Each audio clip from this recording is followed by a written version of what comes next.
I'm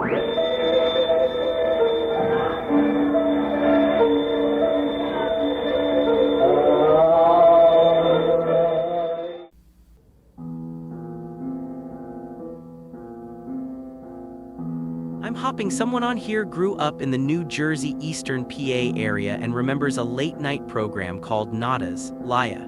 It aired on one of the local public access channels, the kind that usually showed city council meetings or church services somewhere around 2002. Show overview. The animation was that specific kind of early 2000s flash, very cheap, likely done by one person in a basement, but they clearly knew what they were doing.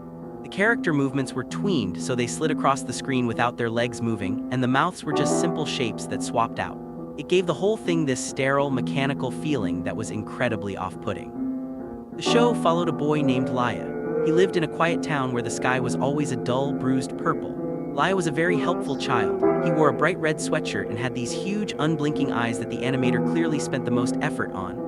I assume the creator was leaning into a very specific dry theme, as Liah was framed as a chosen child, though the show never explicitly stated by whom. Memorable moments.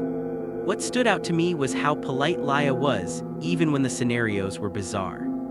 The sharing episode, Liah is shown in a playground with a group of toddlers. He tells them he brought a special snack to share. He reaches into his own chest. The animation just showed a jagged black line opening up and pulls out handfuls of wet gray ash. He feeds it to the other children who eat it with wide, vacant smiles. Liah looks at the camera and says, "Now we are all made of the same ending." The pet segment, Liah finds a stray cat. Instead of petting it, he begins to unzip the air around the cat. The animation was just a simple masking effect, but the cat deconstructed into raw, red geometric shapes while Liah explained the importance of returning things to their original form. The sound design here was just a looped recording of a person hyperventilating. The alphabet, there were these learning the alphabet segments, but they used symbols I'd never seen in school. I remember Liah pointing to a sigil and saying, "C is for the silence that follows the scream." The ending credits.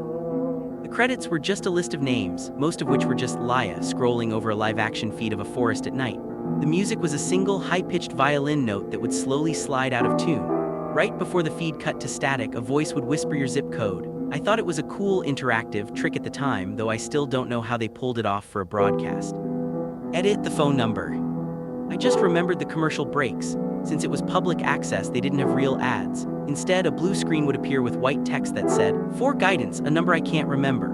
I actually called it once on a dare. There was no greeting. It was just the sound of someone digging in heavy soil and the same monotone voice as Liah saying, "The hole is for you, but the dirt is for everyone." Then it would play a series of DTMF tones that sounded like they were being keyed in by a frantic animal.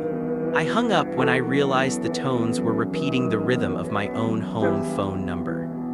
Edit, I just remembered the family dinner episode. Liah's parents were just static, cardboard-looking cutouts that didn't move. Liah sat at the table and fed them by rubbing raw meat against their painted-on mouths. He kept apologizing for the density of the veil, while the audio slowly transitioned into the sound of a large fire. He tucked himself into a coffin-shaped bed at the end, and told the viewers he'd be watching them sleep to ensure the transition went smoothly. It was such a specific, deadpan bit of writing. Does anyone have a recording or even a production cell? I'd love to see that character design again.